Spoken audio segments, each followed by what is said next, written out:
আসসালামু আলাইকুম। কাছে দূরে যে যেখান থেকে দেখছেন, আশা করছি সবাই ভালো আছেন। আলহামদুলিল্লাহ আমরাও ভালো আছি। আর আজকের ভিডিওটা আমি সকাল থেকে শুরু করে দিয়েছি। আজকে আমাদের এখানে আবহাওয়াটা তেমন ভালো না, এই তো দেখতেই পাচ্ছেন। তো সকালে ঘুম থেকে উঠে অতি ফার্স্টে আর কি যা করি, তারপরে একদম সারাদিন যা করি একের শেষ পর্যন্ত তাই আপনাদের সাথে বিকালে আর কি কী করি না করি তা আর কি শেষ পর্যন্ত আপনাদের সাথে একটু শেয়ার করব। আর এই যে তো দেখেন সকালটা শুরু হয়েছে, কি সুন্দর আবহাওয়াটা। এরকম থাকলে ভালো লাগে, কিন্তু আর কি আবার ওরকমভাবে ভালো লাগে না। রোদ উঠলে যেমন চারপাশ একবার একটা জমজমাট একটা ভাব থাকে, ওই রকম ভাবটা থাকলেই ভালো লাগে। তো আজকে আমাদের এখানে বাস নেই, আজকে নাকি হরতাল, সেজন্য তো দেখছিলাম একটা গাড়িও যাচ্ছে কি না, যাচ্ছে না তেমন, বাস নেই বলতে গেলে মোটা গেলেই। কাকা ফেরত আসছে, বললো যে আজকে বাস নেই এখনে। তো আমরাও সেজন্য আসলাম, বিশেষ করে যদি যাই আমরাও একটু বারান্দায় যাই। আর এই যে গাছটা দেখেন, টাকা পাতা আছে বাংলাদেশে ওরকম দেখতে, আবার একটু একটু ধনেপাতার মতো লাগে। তো আমি কতদিন ধরে দেখছি, তো আজকে আপনাদের সাথে একটু শেয়ার করলাম যে দেখে আপনাদেরকেও দেখাই যে এটা কি আসলেই। আপনারা যদি জেনে থাকেন আমাকে অবশ্যই জানাবেন এটা কি গাছ, নাকি এইভাবে জংলি গাছ।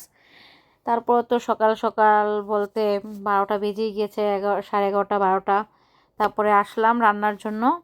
তো এখানে আমি পেঁয়াজ কেটে নিচ্ছি রান্না করার জন্য। পেঁয়াজ আর কি যা যা সবজি দরকার, যেমন পেঁয়াজ, টমেটো, আলু, এগুলো আমি কেটে নিব। আর ফ্রোজেন করা আর কি কি বলে ঢেঁড়সটা ফ্রোজেন করা আছে, ভাজি কাটা, ওটা রান্না করব আজকে।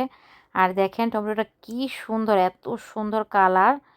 আর কি কি বলবো, এই দেশের টমেটোগুলো খুবই সুন্দর আর দেখতে খুবই ভালো লাগে। মোবাইলে যেরকম লাগছে বাস্তবে ঠিক ওরকমই, বাস্তবে তো আরও বেশি সুন্দর লাগে। হাতের কাছে থাকে টসটসে একেবারেই, এত সুন্দর ধারণার বাইরে। তারপর যাই হোক আমি তো টমেটোগুলোও কেটে নিব, পেঁয়াজটা কেটে নিয়েছি, এখন টমেটোগুলো কেটে নেব। তারপরে আলুটাও কেটে নিলাম। বেশি দেইনি আলু, একটা আলু দিয়েছি বড় সাইজের। তো এগুলো হচ্ছে মাছে অ্যাড করব, ছোট মাছ, কাজলি মাছ যেটা আছে ওইটার মধ্যে।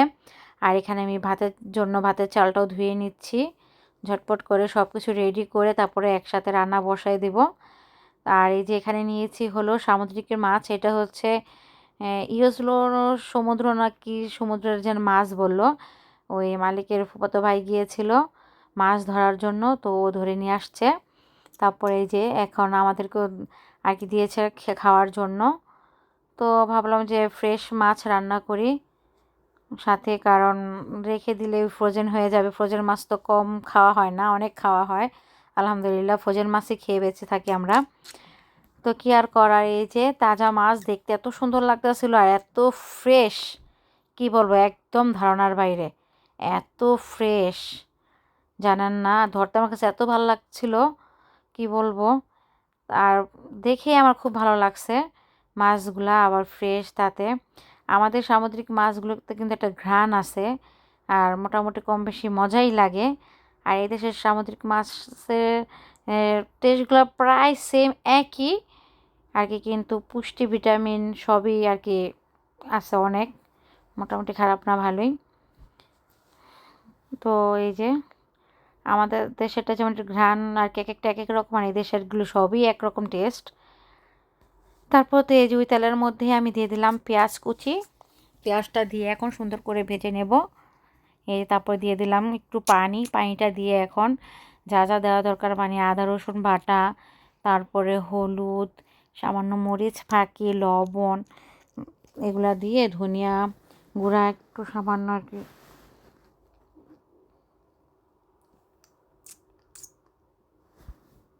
তারপরে তো এই যে এখানে মশলাগুলো সব দিয়ে দিয়েছি আমি, এখন ভালো করে কষিয়ে নেব মশলাটা।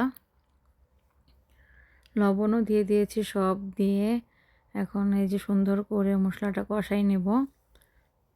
আমি এখানে অল্প পরিমাণে পেঁয়াজ ব্যবহার করেছি, বেশি দিব না, কারণ বেশি পেঁয়াজ দিয়ে থকথকা করলে ওটা আমার ভালো লাগে না।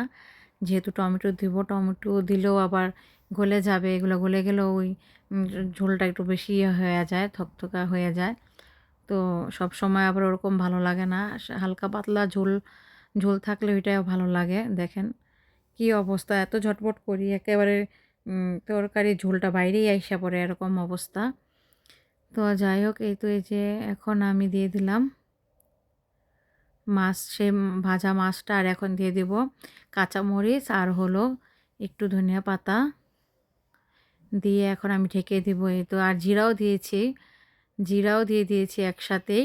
তারপর তো দিয়ে দিলাম, দিয়ে দেওয়ার পরে আমার ওইটা রান্না হয়ে গিয়েছে। আমি একই কড়াইয়ের মধ্যে আবার যে কাজলি মাছটা আছে ওইটা রান্না করার জন্য একই কড়াইয়ের মধ্যে পেঁয়াজ আর তেল দিয়ে দিলাম। এখন পেঁয়াজটা হালকা পরিমাণে ভেজে নেওয়ার পরে দিয়ে দিলাম পানি, তারপরে দিয়ে দিব আদা রসুন পেস্ট, তারপরে এক এক করে যা যা মশলা লাগে সব আগের মতনই সব কিছু দিব, হলুদ, তারপরে সামান্য মরিচ ফাঁকি, লবণ দিয়ে সুন্দরভাবে কষিয়ে নেব। শুধু এটার মধ্যে ধনিয়া ফাঁকিটা দিব না। এই তো এখন মশলাটা কষাই নিব। আর তারপর তো দিয়ে দিলাম আলু কুচি আর হলো কাঁচামরিচ। এর মধ্যে আমি দিয়ে দিব টমেটোও একসাথে সুন্দর করে দিয়ে তা একবারে কষিয়ে নিব ভালো করে, যাতে টমেটোটা নরম হয়ে যদি একেবারে সফট হয়ে খুলে খুলে যায় সমস্যা নেই, সেজন্য আমি আগেই টমেটোটা দিয়ে দিয়েছি আলুর সাথে। আর এই যে এখানে দিয়ে দিলাম সেই মাছটা আমি এভাবেই দিতে পছন্দ করি। আমার এই ফ্রোজেন করা মাছ ওই হাতে মাখা টাখা ওইভাবে ভালো লাগে না, আমি খেতে পারি না।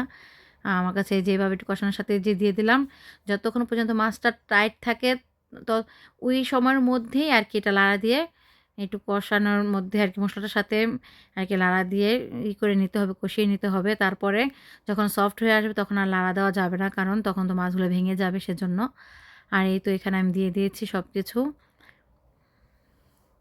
এখন ঢেকে সিদ্ধ হওয়া পর্যন্ত আমি অপেক্ষা করবো। আর এই যে পাশের চুলায় বসিয়ে দিয়েছি ভেন্ডি ভাজি। এখন ভাজিটাও হয়ে যাচ্ছে, দুইটা পাশাপাশি চুলায়, কিন্তু একসাথে দুইটা ফ্রাই প্যান বসানো যায় না। এটা একটু আগায় গেছে হয়তো, ওইটা একটু পেছনে হয়ে গেছে, এরকম অবস্থা। আর এখন এই যে দেখেন রান্নাটা আমার শেষ। এখন আমার যেগুলো নষ্ট হয়েছে আমি সেগুলো ধুবো। তো এই যে দেখেন আমার তরকারিগুলো রান্না হয়ে গেছে, কাজলি মাছ আর হলো এই যে সেই ইয়াসলো সমুদ্রের আর কি মাছ, আর ভেন্ডি ভাজি তো আছেই, সাদা ভাত। যাই হোক, এখন আমি সব কিছু ঝটপট করে পরিষ্কার করে নেব। একদম অনেক স্পিডে করতেছিলাম, কারণ সময় হয়ে গেছে। আবদুল্লাহকেও আবার রেডি করতে হবে, হাত মুখ ধোয়াতে হবে বা গোসল করা যেটাই করাই। আমাদের এখানে তো ঠান্ডা পড়ে গিয়েছে, চেষ্টা করি প্রতিদিন হাত মুখ ধোয়ায় মাথাটা একটু ধোয়াই দেবো, কিন্তু আর হয় না, দেখা যাচ্ছে যে ওই ভিজেই যায়, এরকম অবস্থা আর কি। তারপর যাই হোক সব কিছু একদম পরিষ্কার করে ক্লিন করে নিব। বাসাটাও ঝাড়ু দিয়ে একদম মুছে টুছে নেব। তো আগে আমি চেষ্টা করছি আজকে একটু চুলাটা পরিষ্কার করার জন্য, নয়তো দেখা যায় যে এটা আবার পরে করতে হয়, তখন আবার ভালো লাগে না। পরে বলতে আবদুল্লাহকে খাওয়াবো তারপরে, তখন আর কি রেখে ঘর ঝাড়ু মোছা করলে ভালো লাগে না। তাই গরম থাকতে এখন মুছে নিচ্ছি, দেখেন উঠছে না। তারপর এটাকে অনেক সময় দিয়ে পরিষ্কার করে নিচে দেখেন এগুলো উঠিয়ে চুলাগুলো আর কি এগুলো উঠিয়ে তারপরে আমি এটাই করে নিয়েছি। তারপরে এই তো একদম ক্লিন হয়ে গেছে আমার, একেবারেই পরিষ্কার। এখন বাসাটা পরিষ্কার করার পালা। দেখি আগে আবদুল্লাহ কী করে, দেখেন আবদুল্লাহ কান্না করতেছে, আমাকে বলছে তুমি আসো। তো যাই হোক, বাসা তো এখন কুচগাছ করে খাওয়া দাওয়া সেরে এই যে আবদুল্লাহ ঘুমায়নি, বিকেলে খেলাধুলা নিয়ে বসছে, খেলাধুলা করতেছে রবট গাড়ি দিয়ে, সারাক্ষণই খেলে, খেলার কোনো শেষই নাই আবদুল্লার। দেখেন না ঘুম আসে এখন, আস্তে আস্তে এরকম হচ্ছে সময় যে বিকেলের ঘুমও আসে না। দেখেন কিভাবে গাড়ি যে এটাকে এইভাবে ছেড়ে রাখে, আর দেখে এরকম আরও কয়েকটা আছে ওইগুলো সব ছেড়ে এক একটা এক এক জেলার স্পিড আর কি চালু করে রেখে দেয় খাটের নিচে।